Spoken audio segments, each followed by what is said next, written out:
Hello friends, Pawan here. कैसे हो आप फ्रेंड्स? हम लोग आज जीएसटी के जो अमेंडमेंट्स सीए इंटरमीडिएट मई 2022 एग्जाम में एप्लीकेबल रहेंगे वो पढ़ने वाले हैं। और आप देख सकते हैं जीएसटी में टोटल 6 अलग अलग चैप्टर्स में अमेंडमेंट्स हैं। तो कुछ कुछ अमेंडमेंट्स छोटे हैं, कुछ कुछ थोड़े डिटेल में हैं, तो हम लोग वो देखेंगे। आपको जीएसटी में मई 2022 के एग्जाम में 31 अक्टूबर 2021 तक के नोटिफिकेशंस एंड सर्कुलर्स के थ्रू या एक्ट में चेंजेस के थ्रू जो जो अमेंडमेंट्स इफेक्टिव हुए हैं वो एप्लीकेबल हैं। सो इसके बाद में भी जीएसटी लॉ में चेंजेस और आए हैं, लेकिन वो नवंबर 2022 का एप्लीकेबल रहेंगे। तो अभी ये वीडियो में और ये नोट्स में सिर्फ मई 2022 तक के जो एप्लीकेबल अमेंडमेंट्स हैं वो कवर्ड हैं। आप लोग ये जो अमेंडमेंट के नोट्स से वीडियो के डिस्क्रिप्शन लिंक से डाउनलोड कर सकते हैं। तो सबसे पहले हम लोग स्टार्ट करते हैं amendments in the exemptions chapter. GST में जो एग्जेम्पशन की नोटिफिकेशन है, सीजीएसटी वाली notification number 12/2017, central tax rate dated 28 जून 2017। इस नोटिफिकेशन में बहुत सारे जो एग्जेम्पशंस हैं उसमें कुछ चेंजेस हैं। उसमें 2-3 नए एग्जेम्पशन एंट्रीज इंसर्ट हुई है, कुछ एंट्रीज में कुछ थोड़ा सा अमेंडमेंट है एंड एक आधी एंट्री जो है वो डिलीट भी हुई है।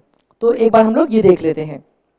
सबसे पहले आप देख सकते हैं कि services provided by and to Asian Football Confederation and its subsidiaries directly or indirectly related to any of the events under the AFC Women's Asia Cup 2022 to be hosted in India।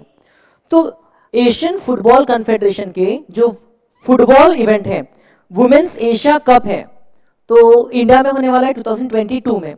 तो उससे संबंधित जो भी services या तो फिर AFC provide खुद कर रहा है या एएफसी को प्रोवाइड की जा रही है या एएफसी के कोई सब्सिडरी को सर्विस प्रोवाइड की जा रही है या उन्होंने सर्विस प्रोवाइड किया, तो ये सभी services as far as they are directly और indirectly related to any of these events under the women's Asia cup, तो वो उसमें एग्जेम्पशन मिल जाएगा। कंडीशन बस ये है कि जो डायरेक्टर स्पोर्ट्स है, Ministry of Youth Affairs and Sports, they should give the certificate that the events are related to that particular, that the services are related to that particular event. उसके अलावा आप देख सकते हो 82B नंबर की जो entry आई है उसमें लिखा है services by way of right to admission to the events organised under AFC women's Asia Cup 2022। मतलब कि देखिए, नॉर्मली रिकॉग्नाइज स्पोर्ट्स इवेंट अगर रहा या इवन अदर कोई स्पोर्ट्स इवेंट रहा, तो नॉर्मली अगर टिकट का प्राइस ₹500 से ज्यादा है तो उसमें जीएसटी लगता है, उसमें एग्जेम्पशन नहीं मिलता है। लेकिन यहां पर लिखा है कि जो एंट्री टिकट का प्राइस रहेगा, राइट टू एडमिशन वाली जो सर्विस है, it will be always exempt. तो इरिस्पेक्टिव ऑफ द प्राइस यहां पर एग्जेम्पशन अवेलेबल रहेगा। एंड 61A में लिखा है services by way of granting national permit to a goods carriage to operate throughout India और कंटिग्यूअस स्टेट्स। तो जो नेशनल परमिट देते हैं, गवर्नमेंट के पास में पावर रहता है, तो ये जो सर्विस रहती है granting of national permit, okay, जो से ट्रक ऑपरेटर्स रहते हैं, जो व्हीकल ओनर्स रहते हैं, जिन लोगों को जनरली इंडिया में एक प्लेस से दूसरी प्लेस सप्लाई करना होता है, बस ऑपरेटर्स हो गए, तो वो जो नेशनल परमिट की जो फीस रहेगी उस फीस पे जीएसटी नहीं लगेगा, that will be exempt. Then कुछ एंट्रीज में अमेंडमेंट है, आप देख सकते हैं कुछ कुछ एंट्रीज में जहां पर चैरिटेबल एंटिटी का रेफरेंस था इनकम टैक्स का सेक्शन 12AA का, तो वहां पर 12AA के साथ साथ में 12AB का भी रेफरेंस आ गया है। तो इनकम टैक्स में जो 12AB सेक्शन है उसके साथ साथ इसको भी अमेंड यहाँ पर कर दिया है। अब इनकम टैक्स में इंटरमीडिएट लेवल पर आपको ना सेक्शन 12AA सिलेबस में है ना सेक्शन 12AB है, तो यहाँ पर सिर्फ आप सेक्शन का रेफरेंस ध्यान में रख सकते हो कि services by N entity registered under section 12AA और 12AB। तो ये सर्विसेज चैरिटेबल एक्टिविटीज वाली सर्विसेज पहले भी एग्जेम्प्ट थी, अभी भी एग्जेम्प्ट है, सिर्फ एंटिटी में भी registered under section 12AB। Then वैसे ही सीरियल नंबर 9D में भी यहाँ पर जो ओल्ड एज होम वाली सर्विसेज है, old age home can be run by central government, state government और any entity registered under section 12AA और 12AB। तो सेक्शन 12AA और सेक्शन 12AB अब उसमें भी रजिस्टर्ड रही तो एंटिटी कवर हो जाएगी। तो आप देख सकते हैं ये जो पॉइंट्स है, serial number entry number 1, entry number 9D, उसके बाद में एंट्री नंबर 13, यहाँ पर भी चैरिटेबल एंटिटी का रेफरेंस था, चैरिटेबल और religious trust under section 12AA, साथ में बस इतना सा अमेंडमेंट हुआ है, सेक्शन 12A भी जुड़ गया है। देन वैसे ही एंट्री नंबर 74A इसमें भी रिहेबिलिटेशन प्रोफेशनल वाली जो सर्विसेज है, इफ इट इज प्रोवाइडेड, आप यहां पर देख सकते हो, rehabilitation is established by central government, state government, union territory और an entity registered under section 12AA और 12AB। देन सीरियल नंबर 80 में जहां पर हम लोग ट्रेनिंग या coaching in recreational activities relating to arts और कल्चर की बात करते हैं एंड स्पोर्ट्स की बात करते हैं, तो स्पोर्ट्स की ट्रेनिंग में यहां पर रिक्वायरमेंट था कि द स्पोर्ट्स ट्रेनिंग और coaching should be provided by entity which is registered under section 12AA, तो उसके साथ साथ 12AB आ गए। तो आप देख सकते हैं टोटल ये पेज पे 3 एंट्रीज और पिछले पेज पे 2 एंट्रीज में 12AA के साथ साथ में 12AB का भी ऑप्शन आ गया है। मतलब 12AB सेक्शन में भी जो रजिस्टर्ड एंटिटी है उससे रिलेटेड ये एग्जाम्पशंस भी अवेलेबल हो जाएंगे। देन आप देख सकते हैं कि 2020 का जो अंडर 17 वुमेन्स वर्ल्ड कप था, तो वो उस समय तो पैंडेमिक के कारण नहीं हो पाया था, तो उससे रिलेटेड जो एग्जाम्पशंस है उसको उन्होंने उसमें serial number 9AA, entry number 9AA, तो जो फीफा एंड इट्स सब्सिडियरीज के सर्विसेज से संबंधित सेक्शन था, ये एंट्री थी।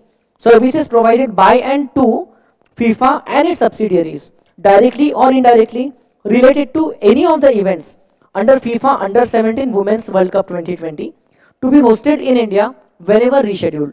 तो अब उन्होंने सिर्फ ये वर्डिंग्स ऐड कर दिया है। तो जैसे ऊपर आप देख सकते हो, एशियन फुटबॉल कॉन्फेडरेशन एंड उनके सब्सिडरीज के उनको जो सर्विसेज दे रहे हैं या वो जो सर्विसेज देते हैं उस पर एग्जाम्पशन दिया गया है in relation to AFC women's Asia cup. वैसे ही FIFA under 17 women's world cup 2020 में इंडिया में शेड्यूल था, बट अब वो रीशेड्यूल होगा, तो जब भी ये इवेंट होगा तो उसमें एग्जाम्पशन मिल जाएगा GST का। सो इंटेंशन ऑफ द लॉ इसकी भले ही वो वर्ल्ड कप 2020 में नहीं हो रहा है, लेकिन वो वर्ल्ड कप आगे जब भी होगा, जब भी रीशेड्यूल होकर होगा इंडिया में, तब उसमें GST के एग्जाम्पशंस मिल जाए। Then serial number 72, entry number 72 में हम लोगों ने पढ़ा था कि अगर सेंट्रल गवर्नमेंट, स्टेट गवर्नमेंट या यूनियन टेरिटरी अगर कोई ट्रेनिंग प्रोग्राम का पूरा एक्सपेंडिचर बेयर करती है तो उस ट्रेनिंग प्रोग्राम की सर्विसेज जो है वो GST में एग्जेम्प्ट रहेगी। लेकिन अब उन्होंने अमेंड कर दिया है और बोला है कि a training program for which 75% or more of the total expenditure is borne by the central government, state government or union territory administration। मतलब 75% या उससे ज्यादा अगर एक्सपेंडिचर गवर्नमेंट बेयर करती है तो भी अब एग्जाम्पशन मिल जाएगा। पहले 100% एक्सपेंडिचर गवर्नमेंट को बेयर करना जरूरी था, बट अब 75% या उससे ज्यादा अगर एक्सपेंडिचर गवर्नमेंट बेयर करती है तो उसमें एग्जाम्पशन मिल जाएगा। देन सीरियल नंबर 43 की जो एंट्री थी वो ओमिट हो चुकी है, तो आपके सिलेबस में अब वो एप्लीकेबल नहीं है।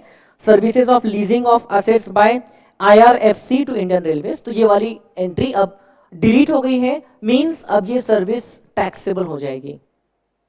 Then there are lot of clarifications issued through various circulars related to exemptions, तो ये मैंने आपको क्लैरिफिकेशन भी पॉइंट बाय पॉइंट लिख के दे दिया है नोट्स में, एंड एंट्री नंबर भी मार्क कर दिया है जैसे कि अपने मेन नोट्स में है। तो एंट्री नंबर कौन सी एंट्री में इसका इफेक्ट आएगा तो वो भी यहां पर आप देख सकते हैं। तो जैसे ये क्लैरिफिकेशन आप देख सकते हो, ये सर्कुलर जून 2021 में आया था। आपको सर्कुलर नंबर वगैरह एग्जाम के लिए एकदम याद रखने की जरूरत नहीं है। जैसे यहां पर लिखा हुआ है entry 66 clause B2 of the exemption notification, exempt services provided to an educational institution by way of catering, including any midday meal scheme sponsored by the central government, state government or union territory. This entry applies to preschools and schools. है ना, ये entry vocational training institutes and higher education institutions को apply नहीं होती है।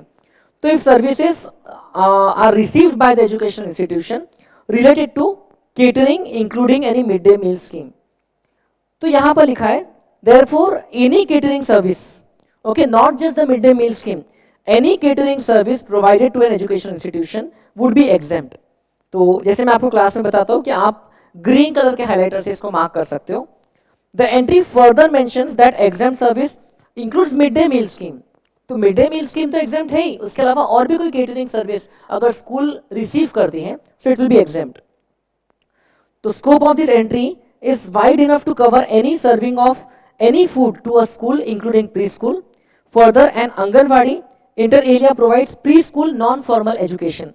तो anganwadi is covered by the definition of educational institution. तो ये भी उन्होंने क्लैरिफाई किया कि अगर आंगनवाड़ी को सर्विसेज प्रोवाइड हो रही है तो भी एग्जाम्पशन मिल जाएगा, बिकॉज वो प्री स्कूल एजुकेशन प्रोवाइड कर रही है। तो even though it may be not recognised by any particular board of education as such, तो भी उसमें एग्जाम्पशन मिल जाएगा। एंड आगे लिखा है services provided to an educational institution by way of serving of food catering including midday meals is exempt from levy of GST irrespective of its funding from government grants or corporate donations। तो अब funding उनको कहाँ से मिलती है? School को food provide करने के लिए, भले ही स्कूल उनको पेमेंट करती है या गवर्नमेंट ग्रांट्स के थ्रू फंडिंग मिलती है या कॉर्पोरेट डोनेशंस मिलते हैं, does not matter. Educational institutions include anganwadi, hence serving of food to anganwadi shall also be covered by the said exemption whether sponsored by government or through donation from corporates। तो consideration कौन पे कर रहा है उससे exemption पे फर्क नहीं पड़ेगा, एग्जेम्पशन विल बी अवेलेबल। तो ये सर्कुलर का मतलब बस होता है पोजीशन को क्लैरिफाई करना। पहले भी ये एग्जेम्पशन ऐसा ही चलता था, ऐसे ही एप्लीकेबल था, लेकिन बिकॉज मे बी लोगों ने डाउट्स रेज किए जीएसटी डिपार्टमेंट के पास में, तो फिर CBIC came up with this circular. Then 17 जून को उन्होंने और भी बहुत सारे सर्कुलर्स इशू किए हैं। तो नेक्स्ट सर्कुलर हम लोग देखते हैं, applicability of GST on the activity of construction of road where considerations are received in deferred payment और एन्युइटी। तो एक एंट्री हम लोग ने पढ़ा है, एंट्री नंबर 23, जिसमें लिखा है services by way of access to a road और bridge on payment of toll, है ना। तो एक्सेस टू रोड और ब्रिज वाली जो सर्विसेज है वो एग्जेम्प्ट होती है जब हम लोग टोल चार्जेस पे करते हैं। Okay, where the consideration are in the form of toll. And entry number 23A में एन्युटी के रूप में है, मतलब अगर हम लोग एक उसे मंथली पास बना रहे हैं और एक साथ अगर कंसिडरेशन पे कर रहे हैं पास बना करके, तो वो भी एग्जेम्प्ट है। लेकिन कंस्ट्रक्शन की सर्विस एग्जेम्प्ट नहीं है, तो ये उन्होंने क्लैरिफाई किया है। तो service by way of construction of road falls under the heading 9954। ये आपको हेडिंग नंबर याद नहीं रखना है। The heading inter alia covers general construction services of highways, streets, roads, railways, airfield, runways, bridges and tunnels. Consideration for construction of road service may be paid partially upfront and partially in deferred annual payments and may be called annuities।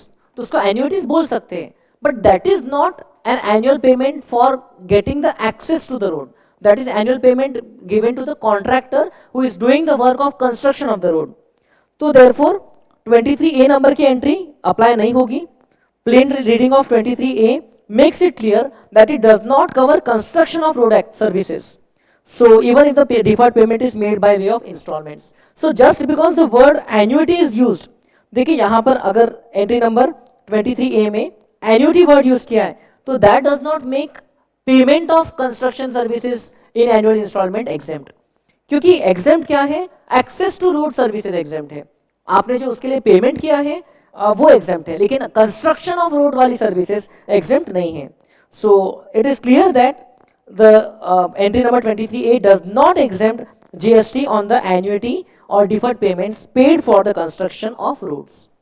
तो ये आप ध्यान में रख सकते हैं। Then GST on supply of various services by central and state board such as National Board of Examination। अब देखिए हमारा जो पॉइंट है related to educational institution and services of education sector, तो उसमें क्लियरली लिखा हुआ है that central and state educational boards are treated as educational institution for the limited purpose of providing services by way of conduct of examination to the students. ये educational institutions की definition में है। Therefore National Board of Education is an educational institution to the extent of conduct of examination for the students, as far as it provides services by way of conduct of examination including any entrance examination। Therefore जो central या state boards services provide करते हैं by charging examination fees, अगर वो लोग exams conduct कर रहे हैं, so services provided by such boards, okay, including National Board of Education by way of conduct of examination for the students including conduct of entrance examination for admission to education institution, ये services exempt रहेगी। so for that purpose they are definitely educational institution। and input services जो उनको मिल रही हैं, देखिए examination related services कोई भी education institution को मिलती है, इवन एडमिशन रिलेटेड सर्विसेज, तो वो एग्जेम्प्ट होती है। And for the purpose of conduct of examination जो एजुकेशन बोर्ड्स हैं उनको भी हम लोग एजुकेशन इंस्टीट्यूशन मान रहे हैं. तो input services relating to admission to or conduct of examination such as online testing service, result publication, printing of notification for examination, admit card and question papers etc. when it is provided to such boards, क्योंकि board खुद के level पर सब कुछ नहीं कर सकता है, वो किसी और पर्सन को सिर्फ पेपर प्रिंटिंग का वर्क आउटसोर्स करेगा, ओके, या तो फिर ऑनलाइन सॉफ्टवेयर का वर्क आउटसोर्स करेगा. ऐसे जो आपको अलग अलग फंक्शंस दिए हैं. तो अगर ये सर्विस एजुकेशनल बोर्ड किसी एक्सटर्नल एंटिटी से लेता है तो even in that case the service received by such educational institution when services is provided to such boards, okay, ये जो बोर्ड ऑफ एजुकेशन है, तो इस in that case also it will be exempt. तो input service relating to admission और conduct of examination, all the services will be exempt. But आगे clarify किया गया है that other services provided by such boards, namely providing accreditation to an institution or to a professional accreditation fee or registration fee such as fee for FMGE screening test.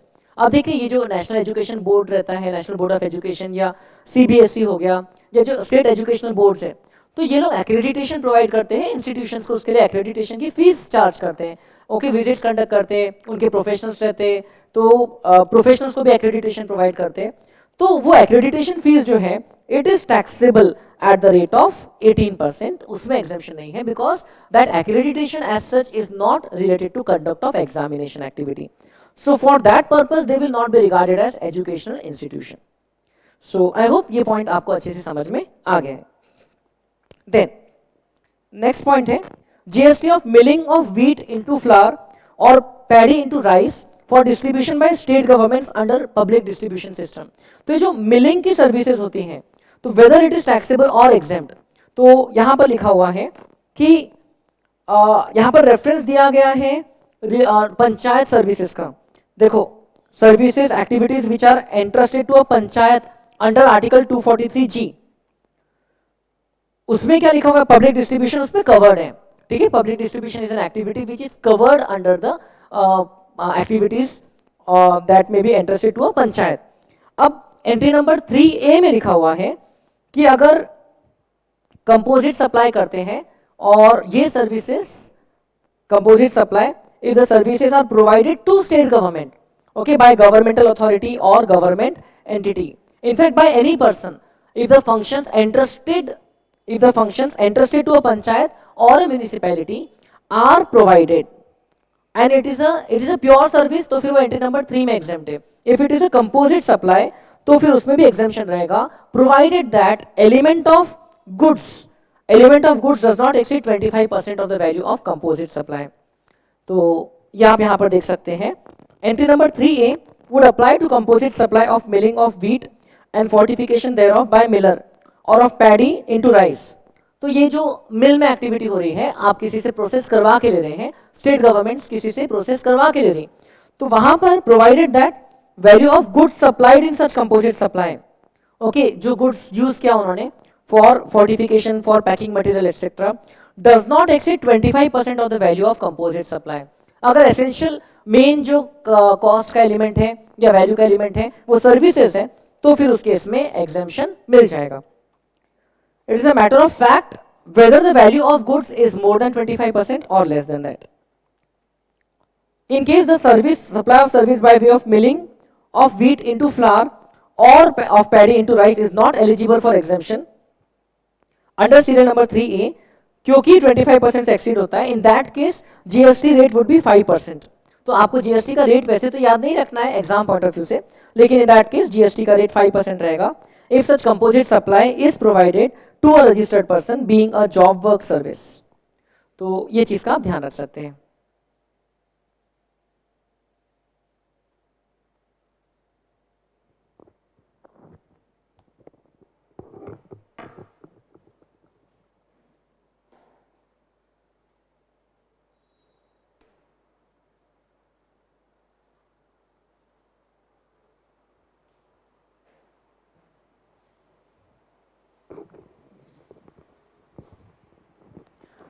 Yes, इसके बाद में next point है जो कि entry में clearly ही mentioned है, आप देख सकते हैं 1.2.5 GST on service supplied by state government to their undertakings or public sector undertakings by way of guaranteeing loans। तो अगर स्टेट गवर्नमेंट लोन गारंटी दे रहा है पब्लिक सेक्टर अंडरटेकिंग्स को या उनके द्वारा ओन्ड अंडरटेकिंग्स को, तो वो लोन गारंटी के लिए जो कमीशन वगैरह चार्ज करता है that is specifically exempt under entry number 34A। तो उसको क्लैरिफाई करने के लिए भी उन्होंने एक अलग से सर्कुलर इशू किया, क्योंकि पुराना एक सर्कुलर था जिसमें लिखा था कि इट इज टैक्सेबल, क्योंकि उस समय वो टैक्सेबल भी था, बट अब ये सर्विस जो है ये अब एग्जेम्प्ट है।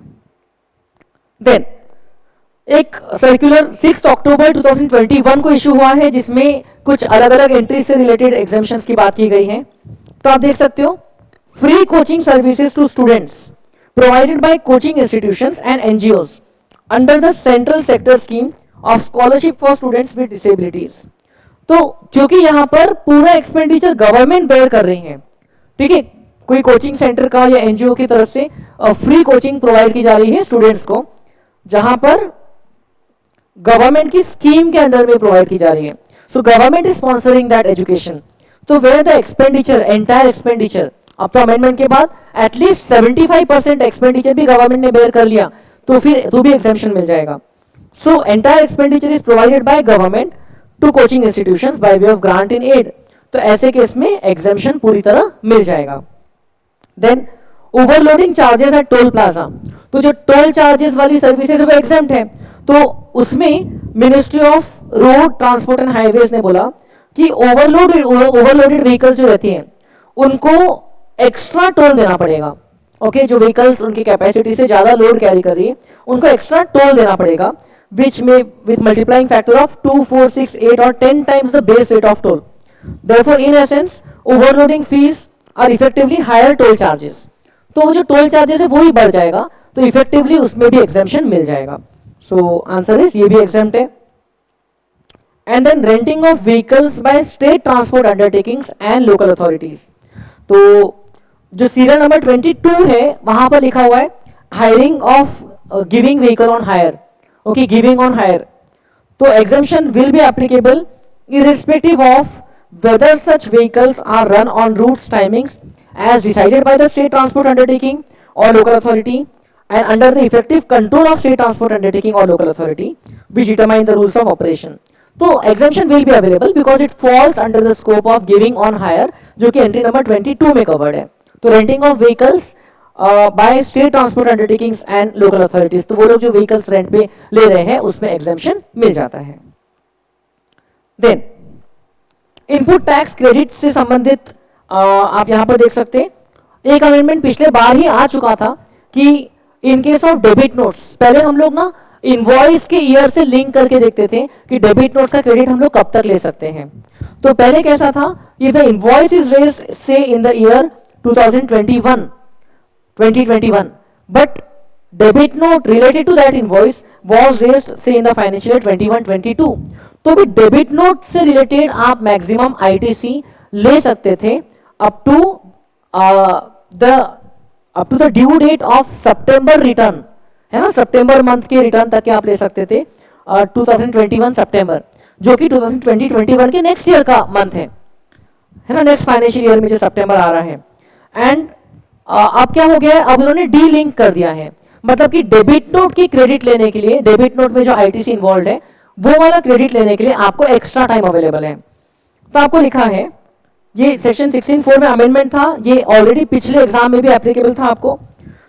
It provides that a registered person shall not be entitled to take input tax credit in respect of any invoice or debit note for supply of goods or service or both after the due date of furnishing of the return under section 39 for the month of September following the end of financial year to which such invoice or पहले क्या लिखा था, invoice relating to such debit note pertains। Amendment के बाद क्या हो गया था, ये वर्डिंग्स कट कर दिए थे, मतलब कि इनवॉइस का क्रेडिट लेने, इनवॉइस के रिस्पेक्ट में क्रेडिट लेने का टाइम लिमिट अब अलग हो चुका है।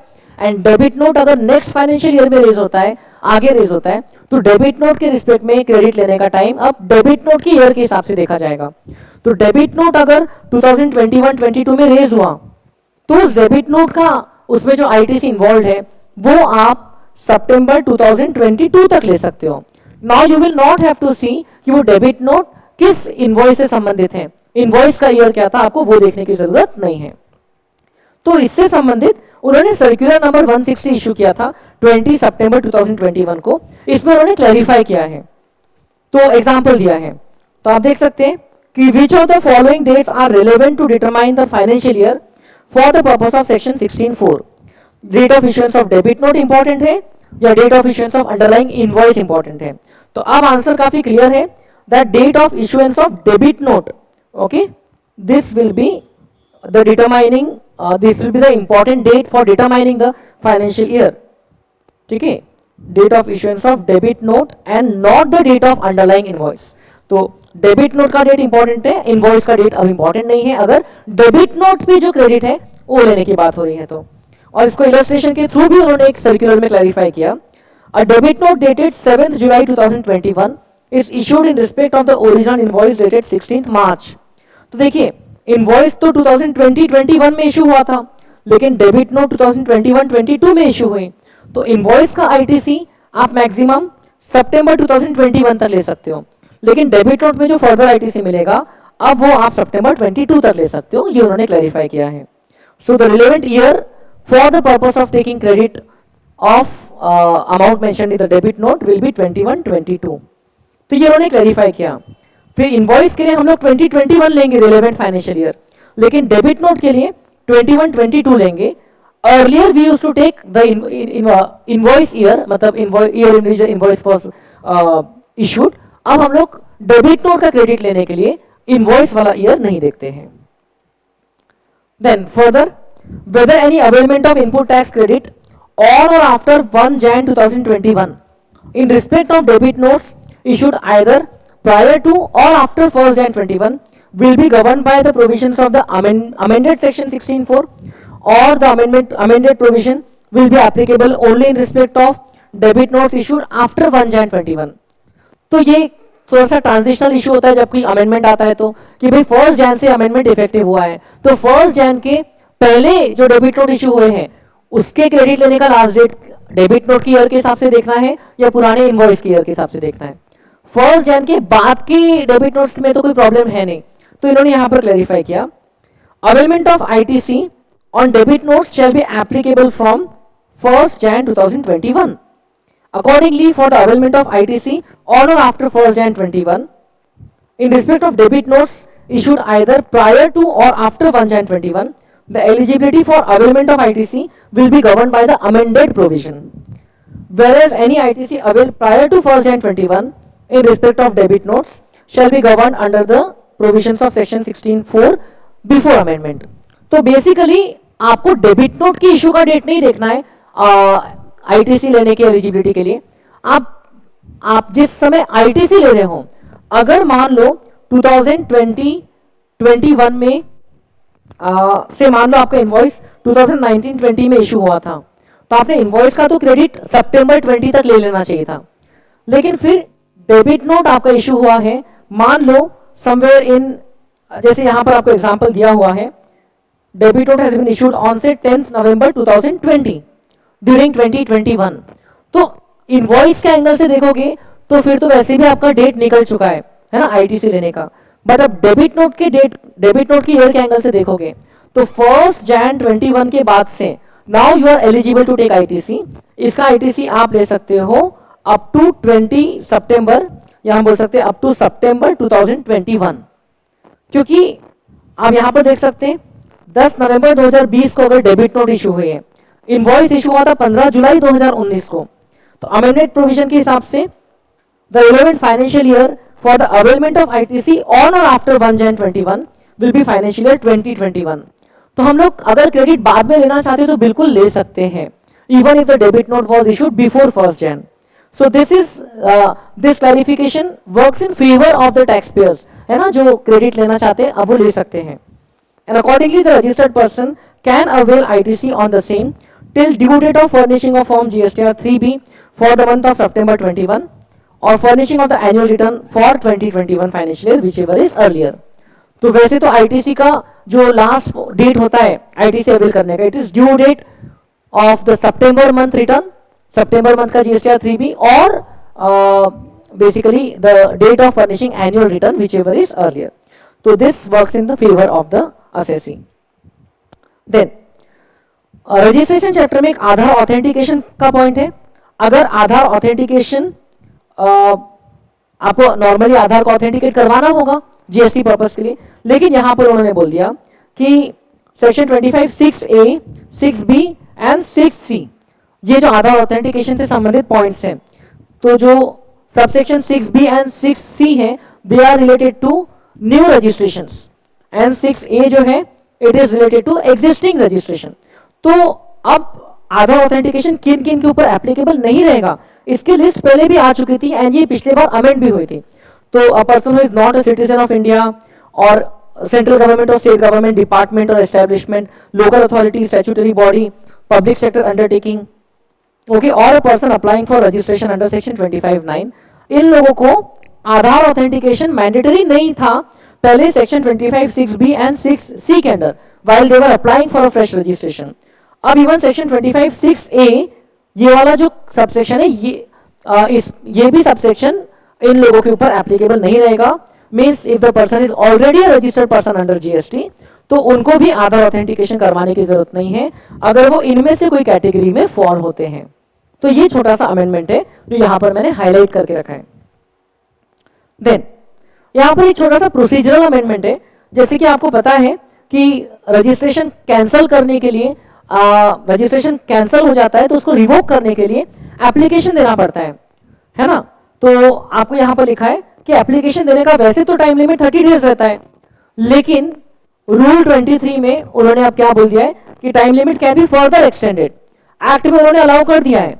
फाइनेंस एक्ट 2020 के थ्रू ऑलरेडी सीजीएसटी एक्ट में अलाउ हो चुका था कि that such 30 days time limit may be on sufficient cause being shown may be extended by the additional commissioner or joint commissioner for further 30 days and by the commissioner for a further period not exceeding 30 days beyond the first 30 days extension. तो ये इनको power दे दिया है.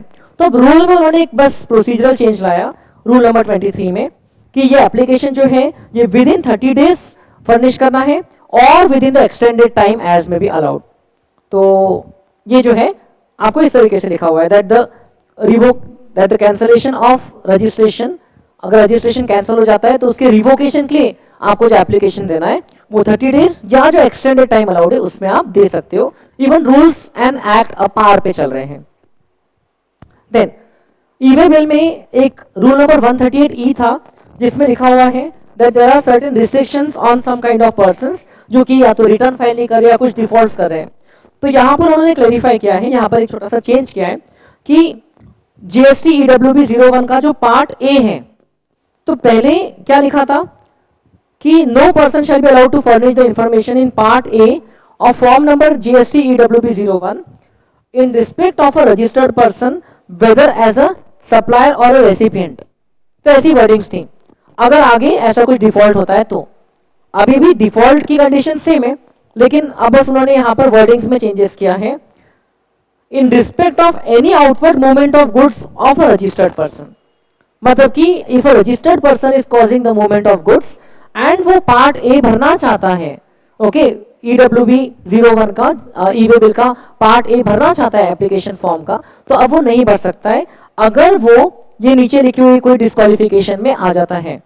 तो जैसे कि composition supplier वाले के लिए लिखा हुआ है कि who has not furnished the statement for 2 consecutive quarters, या तो फिर दूसरे persons other than composition supplier who has not furnished returns for a consecutive period of 2 tax periods, or other person who has not furnished GSTR 1 for any 2 months or quarters as the case may be. So these persons will be debarred, disqualified from furnishing information in part A. मतलब वो लोग e-way bill basically बना ही नहीं पाएंगे.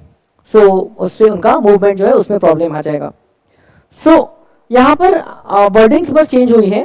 उन्होंने कर दिया है that the disqualification will be attracted, restriction will be attracted in respect of any outward movement of goods of a registered person who.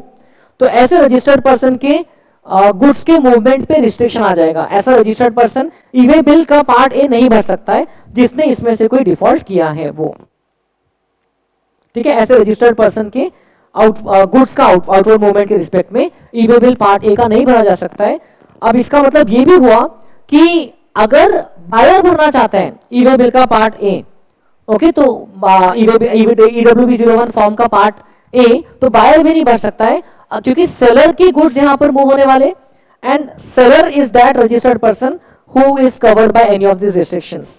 तो in respect of such outward movement of goods the e way bill part A can not be filed. Then e invoicing में already कुछ entities exempt थी, जैसे कि SEZ units है ना, insurer, banking company etcetera. अब government department and local authority को भी स्पेसिफिकली ई इनवॉइसिंग के प्रोविजन से एग्जेम्प्ट कर दिया गया है। ऑलराइट, तो ये पॉइंट का आप ध्यान रख सकते हैं। देन वेदर कैरिंग एक सर्कुलर इशू हुआ है सितंबर 2021 में कि क्या physical copy of invoice carry करना मैंडेटरी है क्या, okay, in cases where suppliers have issued e invoices. तो is carrying physical copy of invoice mandatory along with the movement of goods. तो उन्होंने सर्कुलर में क्लैरिफाई किया है कि ऑलरेडी रूल नंबर 138A में लिखा हुआ है कि person in charge of conveyance shall carry invoice और बिल ऑफ सप्लाई और delivery challan and copy of the e way bill और e way bill number either physically और map to a radio frequency identification device embedded on to the conveyance in such manner as may be notified.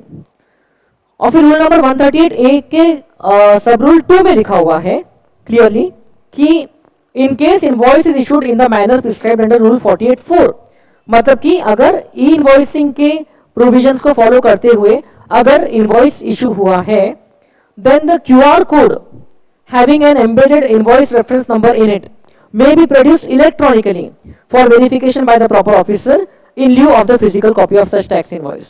तो rules में ये clarity है कि अगर आपने ई invoice generate किया है तो आप सिर्फ QR कोड बता सकते हो, इवन वो मोबाइल डिवाइस वगैरह पे इलेक्ट्रॉनिकली बता सकते हो, जिसको स्कैन करके इनवॉइस की डिटेल्स जो है एक्सेस की जा सकती है, बिकॉज ऑलरेडी आपने ई इनवॉइस पोर्टल पे अपने इनवॉइस की पूरी डिटेल्स अपलोड किया है, so you need not carry the physical copy of the invoice. तो ये उन्होंने क्लैरिफाई किया है यहां पर इस सर्कुलर में। Accordingly it is clarified that there is no need to carry physical copy of the tax invoice in cases where invoice has been generated by the supplier as per the e-invoicing provisions, and the production of the QR code having embedded invoice reference number will be sufficient। Okay, producing the QR code जिसमें invoice reference number embedded है तो sufficient है, क्योंकि invoice reference number एक unique number है जो e-invoice portal से generate हुआ है, तो उसके थ्रू आप वो पूरे इनवॉइस की डिटेल्स को एक्सेस, मतलब जो जीएसटी ऑफिसर है वो इनवॉइस की डिटेल को एक्सेस कर सकते हैं। नेक्स्ट, डायनेमिक क्यूआर कोड जो रहता है जो कि B2C इनवॉइसेस के ऊपर में रिक्वायर्ड है। अभी फिलहाल तो ये उन्हीं सप्लायर्स के लिए रिक्वायर्ड है जिनका टर्नओवर 500 करोड़ रुपीस से ज्यादा है in any of the financial year from 17-18 onwards. तो इससे संबंधित ऑलरेडी आप लोगों ने जो नवंबर या दिसंबर की एग्जाम दिया था तो उसमें आपने सर्कुलर नंबर 146 जो था उसके एफएक्यूज या उसके इश्यूज की क्लैरिफिकेशन आपने पढ़े हैं। अब उसके बाद में उन्होंने इससे संबंधित और एक क्लैरिफिकेशन आगे इशू किया सर्कुलर नंबर 156 के थ्रू, ओके, डेटेड 21 जून। तो मेरे हिसाब से आपके पहले के नोट्स में ऑलरेडी ये जो पहले के 6 इश्यूज हैं related to dynamic QR code वो वेरी वेल कवर्ड है। एंड अगर आपने वो पढ़ा नहीं है, आप मेरा पिछला अमेंडमेंट वीडियो जो है जो नवंबर 2021 एग्जाम के लिए मैंने बना के अपलोड किया था वो देख सकते हैं। तो इश्यू नंबर 1, 2, 3, 4, 5, 6 ये इश्यूज तो ऑलरेडी क्लैरिफाइड हैं। अब उसके बाद में जो नया सर्कुलर आया है सर्कुलर नंबर 156 उसमें उन्होंने और भी कुछ फर्दर इश्यूज को क्लैरिफाई किया है। Whether dynamic QR code is to be provided on an invoice issue to a person who has obtained a unique identity number. तो आप देखिए जीएसटी में आपको याद होगा कि यूनिक आइडेंटिटी नंबर प्रोवाइड होता है ना, जो एम्बेसी ऑफिसेस होते हैं या जो यूनाइटेड नेशंस के इंडिया में जो ऑर्गेनाइजेशंस होते हैं या तो फिर ऑफिसेस होते हैं तो उनको। तो यहां पर आपको क्लैरिफाई किया है कि हम लोग रजिस्टर्ड पर्सन की डेफिनेशन में person having unique identity number को एक्सक्लूड करते हैं। Means a person who is having a unique identity number is not considered as a registered person. तो अगर कुछ सप्लाई होता है तो हम लोग उसको B2C सप्लाई मानेंगे। बिकॉज आप जब यूनिक आइडेंटिटी नंबर होल्डर को सप्लाई कर रहे हो तो टेक्निकली वो जीएसटी में रजिस्टर्ड पर्सन नहीं है। तो such supply shall be considered as a B2C supply and shall be required to comply with the requirement of dynamic QR code. तो जो डायनेमिक क्यूआर कोड का रिक्वायरमेंट है वो रिक्वायरमेंट से B2C सप्लाई में उसको आपको फुलफिल करना है। तो even when the recipient is having a unique identity number तो it does not become a B2B supply. Then next issue आपको यहां पर दिख रहा है, UPI ID is linked to the bank account of the payee or person who is collecting the money. Whether bank account and IFSC details also need to be provided separately in the dynamic QR code along with UPI ID. So the answer is कि अगर UPI ID already linked है specific bank account में, जो person जो seller है जो पेई है उसने आपको UPI ID प्रोवाइड किया है, तो in that case separate details of bank account and IFSC may not be provided in the dynamic QR code. तो ऐसे केस में डायनेमिक क्यूआर कोड में उनको अलग से बैंक अकाउंट एंड आईएफएससी की डिटेल उसमें एम्बेड करना जरूरी नहीं है। Next, in cases where the payment is collected by some person other than the supplier, e commerce operator और any other person authorised by the supplier on his behalf, है ना। For example आज बहुत सारे सप्लायर्स वेबसाइट्स के through, है ना, e commerce operators के थ्रू अपने प्रोडक्ट्स को सेल करते हैं, तो पेमेंट कोई और कलेक्ट कर रहे हैं। Whether in such cases, in place of UPI ID of the supplier, UPI ID of such person who is authorized to collect the payment on behalf of the supplier may be provided. तो बिल्कुल, अब supplier अगर खुद के bank account में directly customer से payment नहीं ले रहा है, सप्लायर अगर पेमेंट कलेक्ट करने के लिए किसी और को ऑथराइज करके रखा है, may be e commerce operator या some other person on his और हर बिहाफ, तो फिर उसके यूपीआई आईडी में या उसका जो बैंक अकाउंट है उसमें पैसा आने वाला है। तो आपको लिखा है कि yes, in such cases the payment is collected by some person. In cases where payment is collected by some person authorized by the supplier on his or her behalf, the UPI ID of such person may be provided in the dynamic QR code instead of UPI ID of the supplier. ऐसे case में आपको UPI ID खुद का नहीं, आपको दूसरे person का provide करना है जिसके अकाउंट में आपको पेमेंट रिसीव करना है।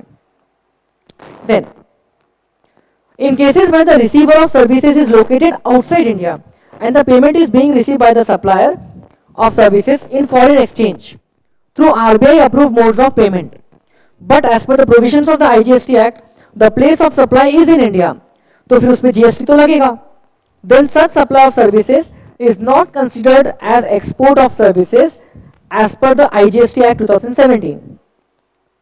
Whether in such cases the dynamic QR code is required on the invoice issued for such supply of services, क्योंकि देखिए ये कौन सा केस है जहां पर हम इंडिया से सप्लाई कर रहे हैं, recipient is located outside India, okay, but place of provision की जो प्रोविजंस है, ओके, कहां पर प्लेस ऑफ प्रोविजन के जो प्रोविजंस है आईजीएसटी एक्ट में, उसके हिसाब से place of provision, place of supply is coming to be India, तो फिर उसको एक्सपोर्ट नहीं मानते। तो ऐसे केस में क्या डायनेमिक क्यूआर कोड की रिक्वायरमेंट को यहां पर भी फुलफिल करना पड़ेगा, तो उन्होंने कहा है no, where an invoice is issued to a recipient outside India for the supply of services for which the place of supply is in India and the payment is being received by the supplier in foreign currency through RBI approved mediums, तो ऐसे case में invoice may be issued without having a dynamic QR code, such a dynamic QR as such dynamic QR code cannot be used by the recipient, क्योंकि dynamic QR code international payments के applicable नहीं रहेगा, तो हमारे जो recipient है India के बाहर वो आरबीआई अप्रूव मोड्स के थ्रू ही इंडिया में पेमेंट कर पाएंगे। सो ऐसे केस में there is no requirement of complying with the dynamic QR code. Next, in some instances of retail sales over the counter the payment from the customer is received on the payment counter by displaying dynamic QR code on digital display, whereas the invoice along with the invoice number is generated on the processing system being used by the supplier or merchant after receiving the payment. Okay, तो आपको पहले एक code दिखा देते, उसमें payment आप कर देते, फिर इनवॉइस जनरेट होता है ना। ऐसे कई सारे स्टोर्स में आपने देखा होगा कि आप पहले पेमेंट करते हो फिर इनवॉइस जनरेट होता है जिसमें मोड ऑफ पेमेंट वगैरह मेंशन रहता है। In such cases, it may not be possible for the merchant or supplier to provide details of invoice number in the dynamic QR code, क्योंकि यहाँ पर सीक्वेंस चेंज हो गई, पहले डायनेमिक क्यूआर कोड जनरेट हो रहा है, पेमेंट हो रही है, फिर इनवॉइस जनरेट हो रहा है। However, each transaction, that is each receipt of payment from a customer, is having a unique order ID, sales reference number, which is linked with the invoice for the said transaction. तो invoice के साथ में आप वो payment को बिल्कुल link कर सकते हो.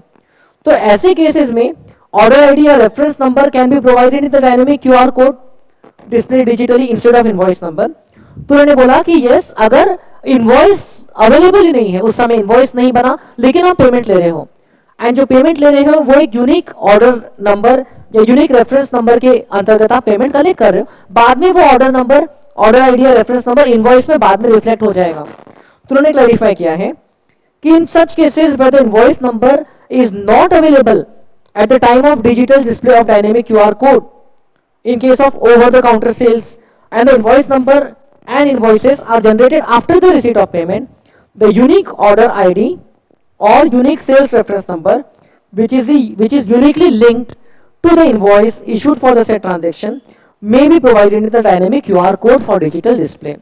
तो आपको एक यूनिक नंबर तो बताना होगा, बट यहाँ पर वो इनवॉइस नंबर नहीं रहेगा, वो ऑर्डर आईडी रहेगा या तो फिर वो सेल्स रेफरेंस नंबर रहेगा जो कि बाद में इनवॉइस से लिंक हो जाएगा. Okay, as long as the details of such unique order ID और sales reference number linkage with the invoice are available on the processing system of the merchant और supplier and cross reference of such payment along with the unique order ID are also provided on the invoice. तो invoice में unique order ID या जो sales reference number है वो mention होना चाहिए, and system में वो unique order ID and invoice की लिंकिंग अवेलेबल रहना चाहिए. तो डेटा अवेलेबल रहना चाहिए कि कौन से इनवॉइस का पेमेंट कौन से यूनिक ऑर्डर आईडी या यूनिक सेल्स रेफरेंस नंबर के थ्रू मिला है. तो फिर आप वो यूनिक ऑर्डर आईडी या सेल्स रेफरेंस नंबर को डायनेमिक क्यूआर कोड के साथ में आप डायनेमिक क्यूआर कोड के डिटेल में आप एंटर कर सकते हो instead of entering the details of invoice. Next, when part payment has already been received by the merchant or supplier either in advance or by adjustment, example using a voucher, discount coupon, etc., before the dynamic QR code is generated, what amount should be provided in the dynamic QR code for invoice value? क्योंकि कभी कभार क्या होता है कि आपको part payment advance में मिल चुका है, अभी सिर्फ बैलेंस पेमेंट लेना है. तो ऐसे केस में क्या हम लोगों ने पूरा इनवॉइस अमाउंट दिखाना चाहिए या जो amount yet to be received है, जो बैलेंस अमाउंट है, नेट अमाउंट है, उतना बताना है. तो उन्होंने क्लैरिफाई किया है कि डायनेमिक क्यूआर कोड का पर्पस क्या है, सो दैट द कस्टमर और the recipient can scan and pay the amount to be paid, okay, to the merchant और supplier in respect of the set supply. तो वो अमाउंट स्कैन करके पे कर सकता है, ये डायनेमिक क्यूआर कोड का पर्पस है. अगर पार्ट पेमेंट ऑलरेडी मिल चुकी है either in the form of advance or adjustment through voucher or discount coupon, then the dynamic QR code may provide only the remaining amount. तो ऐसे case में सिर्फ जो बैलेंस अमाउंट है वो भी उसमें दिखेगा तो चलेगा, क्योंकि इनवॉइस वैल्यू तो पूरा अमाउंट हो जाता है, बट उसमें से कुछ अमाउंट तो कूपन कोड के थ्रू या वाउचर के थ्रू या एडवांस पेमेंट के थ्रू कर चुके हैं. तो अभी तो कस्टमर को सिर्फ थोड़ा सा अमाउंट पे करना है. तो यहां पर आप देख सकते हो दैट इनवॉइस वैल्यू का केस में आप सिर्फ बैलेंस अमाउंट यहां पर मेंशन कर सकते हो. The details of total invoice value along with details cross reference of the part payment or advance or adjustment done and the remaining amount to be paid should be provided on the invoice. तो invoice में बाकी की details आप mention कर सकते हो कि part payment पहले मिल गई थी इतनी अमाउंट की, अभी बैलेंस अमाउंट इतना है. इनवॉइस में बाकी डिटेल्स मेंशन कर सकते हैं, बट डायनेमिक क्यूआर कोड में जो अमाउंट लिंक्ड रहेगा that will be the balance amount और द नेट अमाउंट. देन अब डायनेमिक क्यूआर कोड के प्रोविजंस को अगर कंप्लाई नहीं किया तो पेनल्टी वेव ऑफ की गई है बिटवीन द पीरियड 1 दिसंबर 2020 टू 30 सितंबर 2021. तो ये आई डोंट नो कि आपके सिलेबस में ये डेट पूछेंगे कि नहीं, लेकिन चलो आप ध्यान रख सकते हैं कि penalty for non compliance of dynamic QR code has been waived for this period all together, okay, without any condition. Then payment of tax chapter में आपको पता है कि एक अमेंडमेंट आया था कि सिर्फ जो नेट कैश लायबिलिटी रहती है उस पे ही इंटरेस्ट लगेगा. तो अभी उसमें थोड़ा सा और चेंज आ गया है, प्रोविजन थोड़ा सा चेंज हो गया है, आप ये देख सकते हैं. And it has been made effective with retrospective effect from 1 जुलाई 2017. मतलब जब से सीजीएसटी एक्ट आया था तब से पेमेंट के प्रोविजन में जो इंटरेस्ट एप्लीकेबल हो रहा है, ओके, लेस पेमेंट या डिलेड पेमेंट में, तो उसमें यहां पर एक बहुत इंपॉर्टेंट अमेंडमेंट आ चुका है. तो ये मोर और लेस आप देखोगे जो पहले प्रोविजन था उसके जैसा है, लेकिन कुछ वर्डिंग्स में चेंजेस है. The interest on tax payable in respect of supplies made during a tax period and declared in the return for the said period furnished after the due date. मतलब कोई पीरियड में आपने supplies किया और उसका return आपने late furnish किया, तो इसीलिए आपने टैक्स भी लेट पे किया होगा. Okay, after the due date in accordance with the provision of section 39. तो अभी हम लोग बात करें जीएसटीआर 3B की. Except where such return is furnished after commencement of any proceedings under section 73 or 74 in respect of the said period shall be payable on that portion of the tax which is paid by debiting the electronic cash ledger.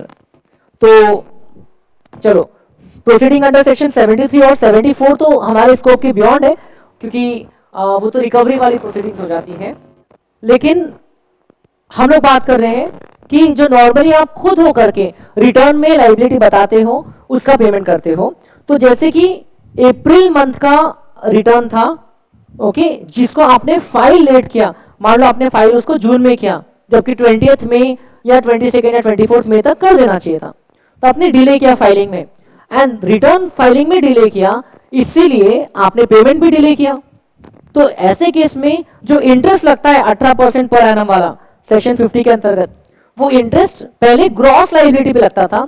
Even if आपका 30 अप्रैल के दिन आपके पास में कुछ credit ledger का balance available है, ITC balance available है, तो भी ग्रॉस लायबिलिटी पे लगता था. दिस वाज वेरी अनफेयर, क्योंकि मान लो आपकी अगर टैक्स लायबिलिटी से 1 लाख रुपीस है और आपके पास 95,000 का आईटीसी अवेलेबल था, सिर्फ 5,000 का कैश पेमेंट आप करने वाले थे, जिसमें डिले हो गया, तो ऑलरेडी आईटीसी अवेलेबल है, मतलब आपका 95,000 तो इनडायरेक्टली गवर्नमेंट के पास में जमा है, सिर्फ 5,000 रुपीज में आप डिले कर रहे हो, तो आगे से आपको इंटरेस्ट सिर्फ 5,000 रुपीज पे लगेगा. ये अमेंडमेंट आ चुका है, एंड ये अमेंडमेंट रिट्रोस्पेक्टिवली अप्लाई हो चुका है.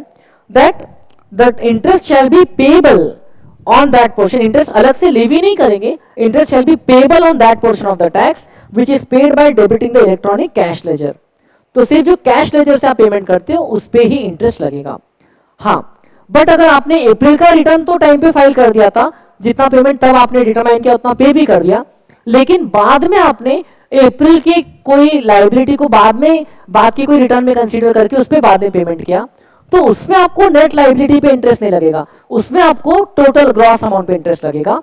क्योंकि वहां पर इट्स नॉट द केस जब आप रिटर्न लेट फाइल कर रहे हो, आप रिटर्न तो टाइम पे फाइल कर चुके हो, लेकिन आपने उस रिटर्न से संबंधित कुछ पेमेंट बाद में किया है, ओके, तो वो लायबिलिटी, पूरी लायबिलिटी पे आपको इंटरेस्ट लगेगा. इसके रिस्पेक्ट में एक दो क्वेश्चंस भी आपके नोट्स में है, आपके पिछले बैच की नोट्स में कवर्ड है, तो वो आप जरूर देख सकते हो. देन रिटर्न्स चैप्टर में एक तो सेक्शन 44 चेंज हो चुका है, एनुअल रिटर्न के प्रोविजन जो है उसमें अमेंडमेंट आ गया है, तो ये पूरा नया कंटेंट है, आप देख सकते हैं. फॉर्म नंबर सेम है, annual return to be furnished by every registered person other than input service distributor, non resident taxable person, casual taxable person, a person paying tax under the provision of section 51, मतलब जो tax deduct करता है, a person paying tax under the provision of section 52 है ना, form GSTR 9B, उसको भरना पड़ता है जीएसटीआर 9B. तो इन लोगों को एप्लीकेबल नहीं है एनुअल रिटर्न, लेकिन बाकी सबको एप्लीकेबल है. ठीक है, तो फ्रीक्वेंसी क्या है एनुअल रिटर्न की? एनुअली फॉर्म नंबर जीएसटीआर 9 में आपको भरना है, एंड जो कंपोजिशन सप्लायर है उनके लिए फॉर्म नंबर जीएसटीआर 9A है. Due date is 31 December of the financial year, okay, next financial year. जिनका turnover for persons with aggregate turnover more than ₹5 crore, उनके लिए बोला गया है कि along with annual return shall be furnished along with a self-certified reconciliation statement in form number GSTR 9C, reconciling the values of supplies declared in the return furnished for the financial year with the audited annual financial statements for every financial year electronically.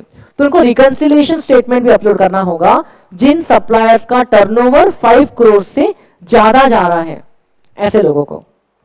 Okay, audit का जो provision था वो अब हट चुका है. जो chartered accountant या कॉस्ट अकाउंटेंट का ऑडिट का प्रोविजन एप्लीकेबल था 2 करोड़ के ऊपर वाले सप्लायर्स के लिए, वो अब हट चुका है with this financial year. And अगर आपने रिटर्न फाइलिंग में डिले किया तो लेट फी लग जाएगी ₹100 पर डे ऑफ डिले और 0.25% of the turnover in the state और union territory, whichever is less. तो टर्नओवर इन स्टेट और यूनियन टेरिटरी की डेफिनेशन आपके बुक में दी है, आप वहां से देख सकते हो, plus equivalent amount as per the SGST act. तो 100 रुपीज पर डे और 0.25% of the turnover in the state और union territory whichever is less. तो इतना आपको लग जाएगा लेट फी। अच्छा, लेट फी में टाइम टू टाइम कुछ वेवर आता है, कुछ रिलैक्सेशन आता है, तो वो इंस्टीट्यूट में आपके मॉड्यूल में लिखा है कि वो आपके सिलेबस में नहीं है, जो चेंजेस टाइम टू टाइम होते हैं। तो आपको सिर्फ जो एक्ट में लेट फी लिखी है उतने भी पढ़ लिए तो सफिशिएंट रहेगी। फर्दर लिखा है कि द कमिश्नर में on the recommendations of the council by notification exempt any class of registered persons from filing annual return. तो कमिश्नर एग्जेम्प्ट कर सकता है सर्टेन क्लास ऑफ पर्सन को कि तुम एनुअल रिटर्न फाइल मत करो। And the commissioner on the recommendations of the council has exempted the registered person whose aggregate turnover in the financial year 2021 is up to rupees 2 crore. Okay, 2021 financial year में जिनका 2 करोड़ तक के turnover था उनको exempt किया है bye exercising this power. अब ये भी आपको पूछते कि नहीं, I don't know. And this section of annual return is not applicable to any department of central government, state government और local authority whose books of account are already subject to audit by the CAG, Comptroller and Auditor General of India, or an auditor appointed for auditing the accounts of local authorities under any law for the time being in force. तो अगर CAG का audit applicable है ही government departments में या तो फिर local authority पे, तो फिर ऐसे केस में उनको अलग से ये वाले सेक्शन की प्रोविजन से कंप्लाई करने की जरूरत नहीं है। एंड पहले था कि अगर ऑडिट एप्लीकेबल है तो आपको रिकंसिलिएशन स्टेटमेंट सबमिट करना है सो ऑन, लेकिन अब उन्होंने ऑडिट का प्रोविजन तो हटा ही दिया है। सेक्शन 35 का जो सबसेक्शन 5 है वो तो हटा ही दिया है with effect from financial year 21-22। And यहां पर जो चेंज किया है उसमें भी उन्होंने क्या बोल दिया है कि अब आपको self certified reconciliation statement furnish करना है। जिनका 5 करोड़ के ऊपर टर्नओवर सिर्फ इतना रिक्वायर्ड है, अब ऑडिट की रिपोर्ट रिक्वायर्ड नहीं है। जीएसटी में there is no requirement of audit. Alright, then section 47 जो कि लेट फी की बात करता है, तो यहां पर आप देख सकते हो एग्जैक्ट लेट फी एक्ट में कितनी दी है, कौन से टाइप की रिटर्न के लिए वो दी है आपको। जीएसटीआर 1 की लेट फी एंड इवन जो रिटर्न्स है नॉर्मल रिटर्न्स जैसे कि जीएसटीआर 3B हो गया, ओके, या जीएसटीआर 4 हो गया, फाइनल रिटर्न, ये सभी रिटर्न की लेट फी कितनी है 100 rupees per day of delay और rupees 5000 whichever is less plus equivalent amount as per SGST act. इसको डबल कर दो बेसिकली, तो उतनी लेट फी रहेगी as per the act. And annual return की लेट फी हम लोग ने अभी पिछले पेज पे भी देखा था, it is 100 rupees per day और 0.25% of the turnover in state और यूनियन टेरिटरी। बट उन्होंने जून 2021 में मैक्सिमम लेट फी नोटिफाई किया कि इससे ज्यादा न मत रखो टोटल, जिनका जो रजिस्टर्ड पर्संस का नील आउटवर्ड सप्लाईज है ड्यूरिंग द टैक्स पीरियड, और उन्होंने जीएसटीआर 1 में डिले किया है, तो उनकी जो मैक्सिमम लेट फी है वो ₹250 हो जाए पर एक्ट, मतलब सीजीएसटी का 250 एंड एसजीएसटी का भी इक्विवेलेंट अमाउंट, तो उनको 100 रुपीज पर डे के हिसाब से उनका लेट फी बढ़ते नहीं जाएगा।